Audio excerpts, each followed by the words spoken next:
What's up, everybody? This is Brenton Brown from Forza Tuning and Performance, and we're getting ready to go on a final test drive in this Demon and get it ready for final delivery to the customer. Okay, so what I'm doing is, we did the car on the dyno, but obviously it's a little bit different than driving on the street because you have so many other factors when you're actually driving a car. How's it start up? How does it idle? Is it smooth? Does it idle surge? What's part throttle like? So tuning a car obviously encompasses much more than just what it does at wide open throttle. And also we get a lot of cars in that somebody's tuned for wide open throttle and it runs good when you're, all the way in the car, but the other driving characteristics of the car are pretty bad. And, the car's not fun to drive, or it has problems starting, or it's jerks or surges or something. So that's, in my opinion, all that type of stuff is generally the harder things to fix. So if you just put it on a dyno, it's very hard to replicate that or see what the car is actually like driving. So I prefer to do most of the tuning on the street, and see, does the car actually drive exactly like it did stock, and so this test road that we do, this is a good, very secluded place that's away from everybody, so it's a chance you can kind of, you don't have to go wide open throttle. It's a good spot to go a certain speed, like if you need to go, if the car has a surge at 45 mile an hour and you need a nice long stretch to go just 45 miles an hour, works perfect for that. There's nobody around. And then I'm just recording, data log, so I'm just seeing a few different things. I'm just going to make some minor tweaks here, but for the most part it's pretty good. So I'll probably I'll go back and I'll make a few different tweaks, and then I'll probably come back to this road a few times just make sure before it actually goes on a truck and goes across the country. This car's going to Nebraska, so it's far away. I just want to be 100% confident that it's exactly perfect, exactly the way I want it to, because the last thing I want is to get it to the customer and him call me and have something he doesn't like about it or something like that. So that's basically, this is the purpose of street tuning and testing.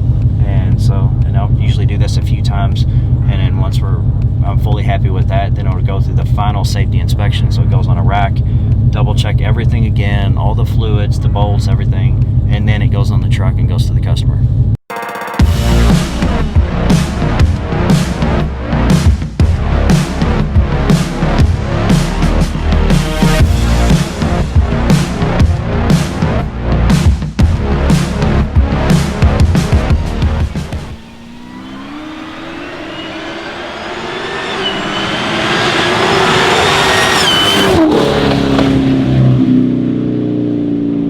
What we're going to do right now is just give you a little tour around the shop, show you what we got going on right now. So we're going to start with this Demon. We already took this out on a test drive. You went with us. So that's just final inspection before it gets delivered to the customer. So we've already featured this in a couple videos, so if you're interested in the specifics about the build, you can go check them out. That's this. We've got the Lamborghini Urus over here. So this is the same Urus that was in the Trackhawk versus Urus video. Since then, it's basically the same. Obviously, it has the Tron package. So we do this, on vehicles. So all it is basically take body lines, and we have a really good vinyl guy, and he does accents on body lines on a contrast color. So obviously, this one has a huge yellow caliper, so we kind of did it around the car. So it kind of gives it a unique look. That's what the customer wanted. You will notice it's on jack stands with no wheels on it. So no, it is not getting aftermarket wheels. So I'll tell you the story on that. The owner thought that it was going to be a good idea at the time to let a fairly attractive female drive his truck. So after a very short drive, that resulted in 3 of the 4 wheels getting damaged. So he had to bring it in, and we're going to fix that for him and replace one of the tires. So we know how that story goes. We don't need to go any more in depth than that. So let's keep on going here. Over here, we have this Murcielago. This has obviously seen better days. Honestly, the inside is not that bad. So this car, a customer brought this in. He bought this at an auction and wants us to kind of rebuild it, restore it, whatever. He wants to drive it. So we get these things from time to time. This is more like a restoration type project. We really haven't got into this so far. Honestly, it's in pretty bad shape. There's a lot of stuff missing. Somebody has attempted to start and fix this, which really all they did is made more work than it should have been. There's a lot of stuff missing out of it. So what we're gonna have to do is go back, and we're actually straightening out the subframe and put it all back to original condition. So this will be kind of a long-term project. Obviously there's gonna be a lot of work and it's going to take some legwork to locate all the parts and whatnot. Got a couple of go-karts over here. One of them is Daniel's go-kart. He's got a couple of them. This is a 2015, this is mine. It's a Tony kart, shifter kart with a Honda 125 SweetTech engine on it. That's dangerously fast, does about 140 miles an hour. This Hayabusa that I built years ago, this is mine. I never ride it, just sits here. We got the old GMC truck. We're doing custom wheel setup. He wants it's got like an old school, kind of like a 15-inch wheel. He wants a 20-inch wheel, really wide. So we've already spec'd some wheels. We're having them built. We're gonna do a big brake kit on it. We got like a list of stuff that the customer wants. He brings several vehicles here. We've got a bone stock Demon right here that's waiting on a stage 4R build. So this is a stage 4R Trackhawk. It's probably 50–60% done. It'll be going back to the customer, fairly soon. So it's kind of like mid-process. We've got another stage 4R Trackhawk. This one had been previously built by another shop. He really wasn't happy with it for a few different reasons, so not to get into that, but basically he wanted us to essentially act like it was stock and do our stage 4R package, so that's what we're doing on that. This is kind of mid-process. We have most of the parts here waiting on drive shafts from drive shaft shop. We've got the Deadpool Hellcat back there in the back. He's always getting stuff done to that. We've got an SRT8 Jeep.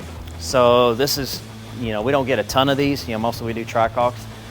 This one had a Whipple supercharger put on by another shop, I think MMX or MXX or something, I don't know. But the supercharger came in making a lot of noise and it was very, very low on oil. So we sent that into Whipple for a full rebuild.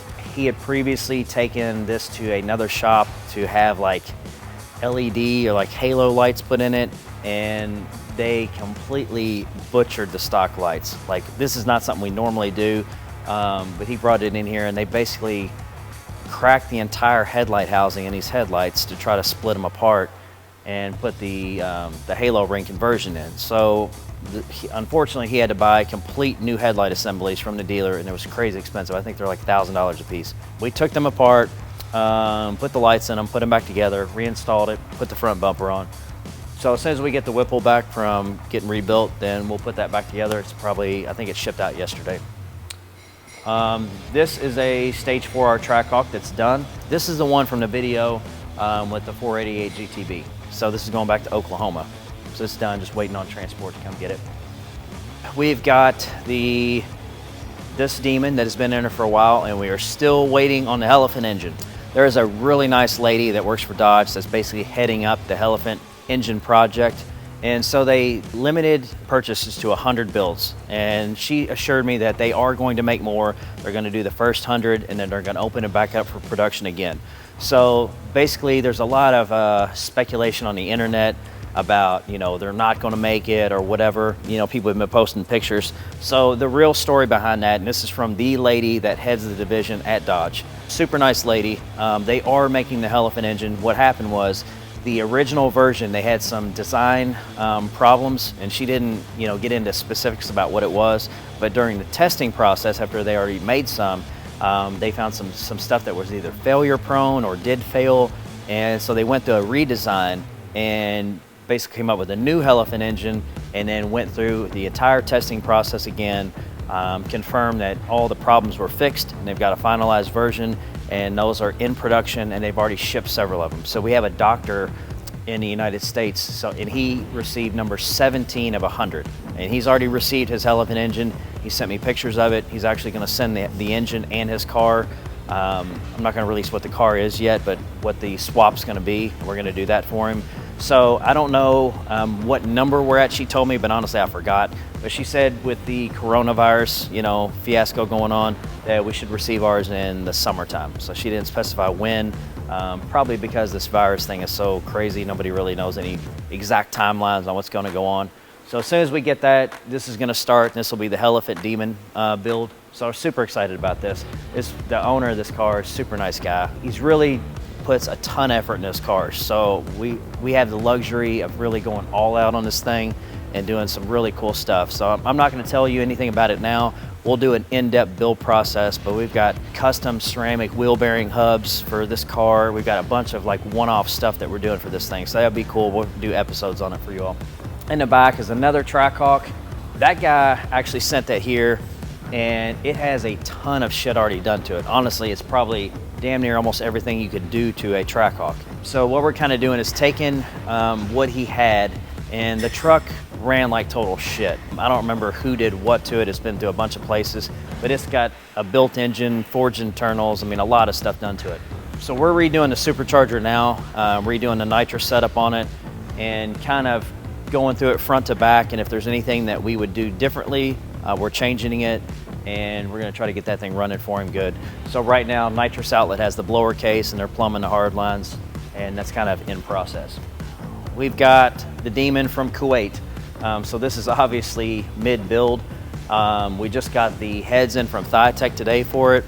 All the machine work is done on a block, so we're waiting on a crank from Winberg, rods from Carrillo, and pistons from Gibtech. So this is kind of mid-build. We're gonna do a full roll cage in this thing and everything. So, you know, there's nothing, it's just a shell. You know, but there looks, it's, you know, all the taking apart stage is done. And we've got a lot of stuff on order, a lot of stuff already here. So it won't be too long before this thing starts rapidly coming together. You know, he's real excited about it. Getting really nice guys from Kuwait. He's super excited about the build, you know, so, you know, this is gonna be a crazy car. Obviously, no expense spared. Bunch of junk in the back. Also, that's my dad's actually. My mom and dad just recently moved down here. I'm from Louisville, Kentucky, and my mom and dad had a house built down here, and they just moved down here. So obviously, I'm super happy about that. Braxton is super happy to have his grandparents down here. But my dad is a little bit of a pack rat. He's got a lot of nice stuff, but he's got a lot of stuff. So somehow, some of it transitioned to here, and then he gave a bunch of it to me, so we're not gonna, you know, focus on that. We've got a ZL1 Camaro in for a full engine build. This is the one that we did the package on, and then he wants a fully built engine, so this is, you know, we've got the engine out of it, and that's in process. This Red Eye, this is going to Ohio. This is actually pretty much done, but what we're gonna do is we have a Kong throttle body and an intake tube that he wants us to test. So we're gonna make a video on that and show you all. We're gonna just completely tune it, do wide open throttle, put it on the dyno, and then we're gonna see what the results are with the stock throttle body and the stock intake, and then we're gonna put the Kong throttle body on and the intake, and we're going to give you real world scenario, real world results on not only how much power it gains, if it gains any, I have no idea, and then what the drivability of the car is like with and without the aftermarket throttle body. So that'll be an upcoming video. So if any of y'all are thinking about getting a different throttle body and want to know how much power does it gain, I'll give you all the details on it. That way, before you spend your money, you know exactly what you're getting. Over here is our fab area. We got our TIG welders, MIG welders, stuff like that. That's where we do our, you know, chop saw, anything fab work back there. We've got this Lamborghini. It's an interesting story here. The back of this car doesn't look too bad, but let's take a look at the front of it. Actually, before we go any further, I want to see the back tires. Obviously, they're in very poor condition, okay? So let's take a look at the front of the car. All right, it's been wrecked. So let me tell you a story about this car. My shop was located in southern Indiana, so right across the Ohio River from Louisville, where I'm from. That's where I started this company, and before moving down to Florida. So this car right here was actually the last car that I worked on at my old shop, okay? This is for a really good customer, actually a really good friend of mine, okay? So we did a complete once-over on this car. It was in absolutely pristine condition, okay? Literally 2 days before I left to come to Florida. The only thing it needed was 2 back tires. So I contacted a friend of mine, longtime friend. He owns a brake and alignment shop that his family started years ago. It is the best place in Louisville. It's Tony's Brake and Alignment. I said, hey, I've got a really good customer. I just need you to put 2 back tires on the car, do an alignment for him, and just take care of him on it. So he said, yeah, no problem. So he ordered the tires for him. I leave, and the customer calls me shortly thereafter, maybe a week after I left, and it was gonna take probably 3 to 4 weeks to get the back tires for the car. So he called a local tire company based out of Louisville. I think they have like 30 locations, named Ken Towery Auto Care, okay? And I actually worked for this place at one point in time for about a year in my life. And so he took the car to one of these places. Now it's no longer owned by Ken Towery. It's owned by a much bigger company based out of New York called Monroe. I think they own like 900 stores nationwide. So he took it there to get 2 back tires. He called me and told me he took it there. I was like, man, I really wouldn't advise taking the car there. And he's like, yeah, I don't want to wait. They said they can get tires quicker, yada, yada, yada. So they called me and they couldn't figure out how to get the back wheels off the car. So they had to call me on that. So long story short, he takes the car there for 2 back tires, okay? As you can see, the back tires never got on the car. But during the time it was there, they decided to take the car out on a joyride, and one of the workers there wrecked the car, okay? Now, granted, I came to Florida in July of 2017. It is April of 2020. This car is still sitting here, still wrecked, and he is still in a legal battle with them to just get money to fix his car from this long, okay? I would not even believe that story if I didn't personally know this guy and know the whole chain of events. This is a good example of not just if you have an expensive car or Lamborghini, whatever your car is, you need to do your research and be mindful about where you take your car to get work on. This company has plenty of money to write this guy a check for this entire car, but instead they're stringing him along on, what is 17, 18, 19, 20? We're going on 3 years to get the car fixed, and the car went there for nothing but 2 back tires. They took it out, wrecked the fucking car, and didn't even put the tires on there. They had no reason to even drive the car. So this is a ridiculous situation. So the car's here because it originally went up to a body shop in Ohio that was certified by a Lamborghini dealership. They did nothing but put the car out in their gravel lot. You couldn't get an answer for him, and they wanted to charge him $9,000 to store his car outside in their gravel parking lot. Snow, ice on top of the car. Yeah, this guy's been through a whole shit show. So we brought the car down here, fully detailed it so it could look as nice as it could, and we keep it inside on a battery tender until the legal process is done, and we will restore this car to like new condition once all that's taken care of. So that's the story on this car. You all see it in a lot of videos. That's why it's here. That's why it never moves. Yeah, Monroe, I don't know.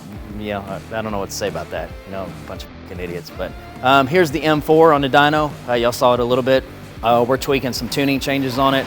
That's about it. It's almost done. Customer wanted a few one-off things, so we're almost done with that. Okay, so over here, I finished putting the engine together. I think it was like midnight or something, Saturday, Sunday. I work all the time. So this Stingray Corvette came in, LT1 manual car came in. Customer brought his own cam kit. So we put a cam kit in it, DOD, AFM delete. We're gonna tune it, put headers on it. So Logan's basically putting the engine back in the car. Logan and Daniel pulled it out, kind of gave Logan a hand putting it back in. It's easier with a few people. Now Logan and Daniel are gonna put the engine back in the car, and then we'll tune it and then it'll go. That's about it, guys. We've got Logan over there with his 85-year-old man haircut. I'll tell you the story on the haircuts because a lot of people are gonna be like, how did this come to be? So I don't know the specifics because I was back here in the shop working. So I was back in the shop working, the guys were up there eating lunch up front, and apparently somehow the conversation got started about doing things for a certain amount of money. So I don't know what prompted this or whatever. Logan, how did this start? I said I cut my eyebrows off for $100, but it's a lot farther than that. Okay, so Logan originally said that he would cut his eyebrows, shave his eyebrows for $100. Somehow that got into a haircut for more money or something like that. So by the time they came back here, they're like, okay, he would cut his hair or something in eyebrows for $250. So I was like, okay, well, I'll give you $250, but I want to cut it, and we're gonna put it on video, and we're gonna let you all decide what kind of haircut he gets. So people commented, so everybody said he wants the old man cut. So when he cuts his hair, he usually cuts it real short anyway. So we're just gonna cut the rest of it off. So his eyebrows, he has like bushy eyebrows. They're already growing back quick. All right. So I am gonna take it, and like Friday, I'm gonna have to shave this bottom. But after we're looking at it, Mr. Burns, like off The Simpsons, he's got like this haircut like this, but it like lines up with his eyebrow line. So after seeing it, like I'm gonna just cut it down a little bit, like level, just so it's like a true Mr. Burns for a few seconds, but I'm gonna cut it short, and I'm gonna try to fade it a little bit. I can cut hair, sorta. Sorta. An 80-year-old back to 20-year-old transformation.